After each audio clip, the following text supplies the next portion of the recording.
पीड़ितिया में कैसा है नाम गे हंसे जमाना हम भेल भादा नाम गे कोटे नहीं उमिरिया जिनगी बन गेल काल गे कोटे नहीं उमिरिया जिनगी बन गेल काल गे जन को के बड़ा बात पूछै छै की छै हाल गे जन को के बड़ा बात पूछै छै की छै हाल गे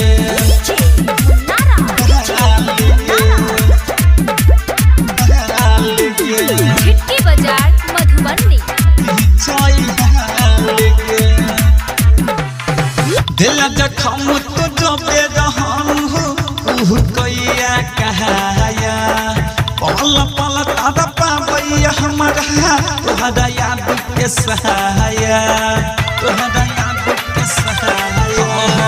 दिल जखम तो जबे रहम हो कैया कहाया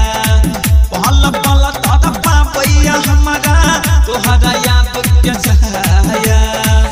मोहिले मन कैसन फेंकने रही जाल गे मोहिले मन कैसन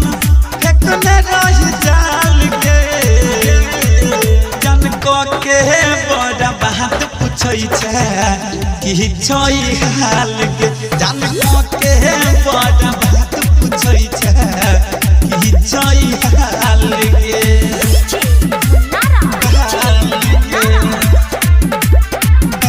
झिटकी बाजार मधुबनी सोचे तो दिन बीते काम तक शाम गे टूटल दिल के मिलई नहीं एक पलया रहम गे एक पलया रहम गे सोचे तो दिन बीते काम तक शाम गे टूटल दिल के मिलई नहीं एक पलया रहम गे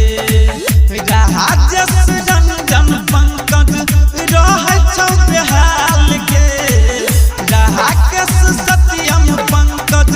रहे छौ बेहाल गे जन को के बड़ा बात पूछै छै की छै हाल गे जन को के बड़ा बात पूछै छै की छै हाल गे दिल पीड़ितिया में कैसन है नाम गे हंसे जमाना हम भेल भादा नाम गे कोटे नहीं उमिरिया जिनगी बन गेल काल गे कोटे नहीं उमिरिया जिनगी बन गेल काल गे जन को के बड़ा बात पूछै छै की छै हाल गे जन को के बड़ा बात पूछै छै की छै हाल गे।